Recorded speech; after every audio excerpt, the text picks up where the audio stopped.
السلام علیکم۔ آج میں آپ کے سامنے جناب سیدہ کا ہم پر وہ عظیم احسان ہے اس کے بارے میں بتا رہی ہوں، اور امام حسن امام حسین سے رسول خدا کتنا پیار کرتے ہیں اس کے بارے میں بتا رہی ہوں۔ تو سنیے کہ جناب سیدہ کا تو ہم پر وہ عظیم احسان ہے کہ جس سے ہم سر نہیں اٹھا سکتے، اور دنیا جو چند روزہ ہے یہاں اگر ہمیں کوئی ذرا سا بھی فائدہ پہنچا دیتا ہے تو اس کے احسان کو چکانے کی ہم لاکھ کوشش کرتے ہیں کہ دن رات اس کو یہ سوچتے ہیں کہ وہ انسان ہم سے خوش ہو جائے، اس کو راضی خوشی رکھنے کی فکر میں ہم رہتے ہیں، اور جہاں آخرت میں ہمیں ہمیشہ رہنا ہے، کچھ پتہ نہیں کہ ہماری نمازیں قبول ہو یا نہیں، اور ہمارے روزے ہماری بخشش کا ضامن بن سکیں یا نہیں۔ اس کے لیے معبود کی عبادت آسان کام نہیں، اور کیونکہ ذرا سی ریاکاری اس کا اثر ختم کر دیتی ہے، تو مگر آنسو خلوص دل کی علامت ہوا کرتے ہیں، اور جب دل پر سچی چوٹ لگتی ہے تو آنکھیں اس کا اظہار کر دیتی ہیں۔ تو شہزادی نے ان آنسو کے عوض میں ہماری بخشش کا انتظام پہلے ہی کر دیا ہے۔ روایت میں ہے کہ ایک روز رسول خدا مسجد میں نماز پڑھ رہے تھے کہ ناگہاں آپ کے دونوں نواسے بھی مسجد میں آ گئے، اور رسول مقبول نے بڑھ کر اپنے بڑے نواسے یعنی امام حسن کو سینے سے لپٹا لیا اور رخسار مبارک کے بوسے لینے شروع کیے، اور جب امام حسین نانا کے قریب گئے تو حضرت نے رسول خدا صلی اللہ علیہ وسلم نے ان کے گلوئے مبارک کو چومنے لگے۔ امام حسین نانا کے گھر سے آئے اور سیدھے اپنی مادر گرامی جناب سیدہ کے پاس پہنچے، تو ماں نے اپنے بیٹے کو جب آتا دیکھا تو خوش ہو گئیں، مگر جب چہرے پر نظر گئی تو دیکھا کہ حسین کا چہرہ اترا ہوا ہے۔ دیکھ کر بے چین ہو گئیں۔ پوچھا، میرے لال تیرے چہرے پر مایوسی کیسی ہے؟ کہا، اماں جان، نانا مسجد میں نماز پڑھ رہے تھے کہ ہم اور بھیا حسن کھیلتے ہوئے قریب پہنچ گئے، اور نانا نے بڑھ کر بھیا حسن کو سینے سے لپٹا لیا اور رخسار کے بوسے لینے شروع کیے۔ یہ دیکھ کر میں بھی نانا کی گود میں بیٹھ گیا، اور نانا نے پہلے مجھے غور سے دیکھا اور پھر میرے گلے کو چومنے لگے۔ اماں جان، کیا نانا مجھ سے کم محبت کرتے ہیں یا شاید مجھ سے خفا ہیں؟ بس یہ کہتے کہتے حسین کی آواز بھر گئی اور آنکھوں میں آنسو بھر آئے۔ چاہنے والی ماں یہ دیکھتے ہی بے چین ہو گئی، اٹھی اور انہوں نے سر پر چادر اوڑھی اور کہا، بیٹا میں ابھی آتی ہوں، اور یہ کہہ کر مسجد کی طرف دوڑی کہ حالت یہ تھی کہ چادر کا کونا زمین پر خط دیتا جاتا تھا، سانسیں سینے میں الجھ رہی تھی، اور رسول نے اپنی بیٹی کو اس عالم میں آتے ہوئے دیکھا تو گھبرا کر کھڑے ہو گئے اور پوچھا کہ سیدہ خیر تو ہے؟ کہا، بابا انصاف طلب کرنے آئی ہوں، حسین آپ سے خفا ہو گئے ہیں۔ رسول نے حیرت سے پوچھا، کیوں بیٹی؟ کہا، بابا جان صرف اتنا بتا دیجئے، کیا آپ حسین سے ناراض ہیں؟ کہا، نہیں میری پارۂ جگر، میں تو دونوں بچوں کو برابر سے عزیز رکھتا ہوں۔ کہا، بابا پھر کیا وجہ ہے کہ آپ نے حسن کے رخسار کے بوسے لیے، اور جب حسین آگے بڑھا تو اس کے گلے کو چوم لیا؟ رسول نے ایک آہ سرد کھینچی، کہا، بیٹی اس کی وجہ نہ پوچھو۔ لیکن جب حضرت جناب سیدہ بضد ہوئی، اپنے بابا سے بہت ضد کی، تو فرمایا، سنو۔ جو ہی یہ دونوں بچے مسجد میں داخل ہوئے تو فوراً جبرائیل امین نازل ہوئے اور خبر دی کہ رسول آپ کے بڑے نواسے کو زہر دیا جائے گا، جس کے کلیجے کے ٹکڑے منہ سے گریں گے، اور چھوٹے نواسے کو 3 دن کی پیاس سے تڑپا کر لعین سوکھے گلے کو کند خنجر سے قطع کرے گا۔ اے میری پارے جگر، شاید اب سمجھ گئی ہوں گی کہ میں نے حسین کا گلا کیوں چوما اور حسن کے دہن کے کیوں بوسے لیے۔ بس یہ سنتے ہی فاطمہ زہرا نے بے تابی سے پوچھا، کیوں بابا، کیا اس وقت کوئی مدد کرنے والا نہ ہوگا؟ رسول نے کہا، بیٹی، اس وقت جبکہ حسین گرم ریتی پر تڑپ رہا ہوگا، نہ ہم ہوں گے اور نہ تم ہوں گی، نہ علی ہوں گے، اور ہر طرف سوائے دشمنوں کے کوئی ایک بھی دوست نہ ہوگا۔ بس رسول کی یہ بات ابھی ختم نہ ہوئی تھی کہ جناب سیدہ نے ایک چیخ ماری اور بے ہوش ہو گئیں، اور جب ہوش میں آئیں تو رسول نے دلاسا دیا، فاطمہ گھبراؤ نہیں، ابھی جبرائیل امین خبر دے گئے ہیں کہ سیدہ سے کہہ دو کہ رنجیدہ نہ ہوں، خدا ایک ایسی درد مند قوم پیدا کرے گا، ارے جس کے بچے بچوں پر روئیں گے اور بوڑھے بوڑھوں پر روئیں گے، جوان جوانوں پر روئیں گے، اور مرد عورتیں بھی قیامت تک تیرے لال کو یاد کر کے نوحہ ماتم اور گریہ و بکا کرتے رہیں گے۔ بس یہ سنتے ہی فاطمہ نے آنسو پوچھے اور ہاتھ درگاہ حدیث میں بلند کیے، اے پالنے والے، میں اپنے حسنات اس قوم کے نام بر کرتی ہوں، قبول کر لے۔ جب فاطمہ دعا کر چکی تو رسول اور علی نے بھی یہی دعا کی، اور سب کے بعد حسنین نے بھی یہی دعا فرمائی۔ آپ نے حسین کی ماتم داٹ کنیزوں سے حضرت سیدہ کس قدر محبت فرماتی ہیں۔ یہ وہی دل شکستہ فاطمہ ہیں جو حسین کی ہر مصیبت میں ساتھ رہیں۔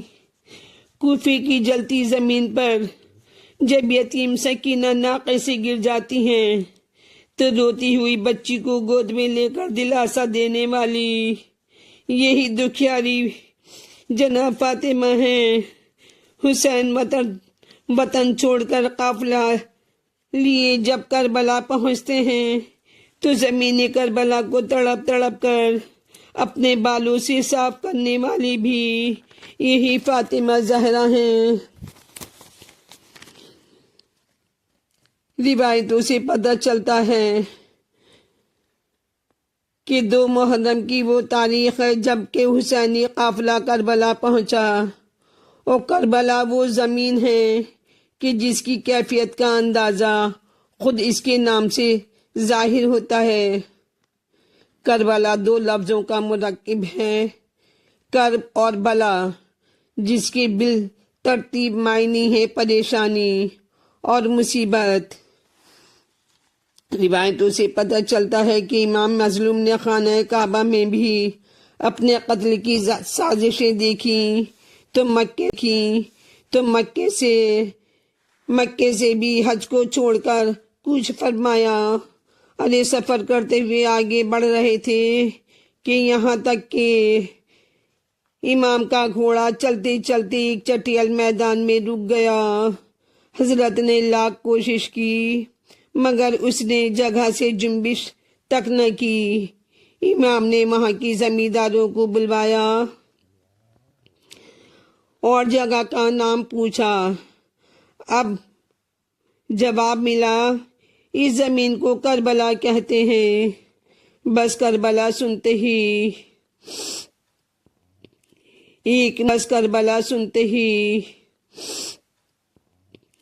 ایک مشت خاک اٹھائی اور سونگی اور ایک ہاتھ سرد کھینچی۔ زینب نے سبب دریافت کیا، کہا، بہن، ارے یہ کربلا ہے، بخدا اس مٹی سے میری بوئے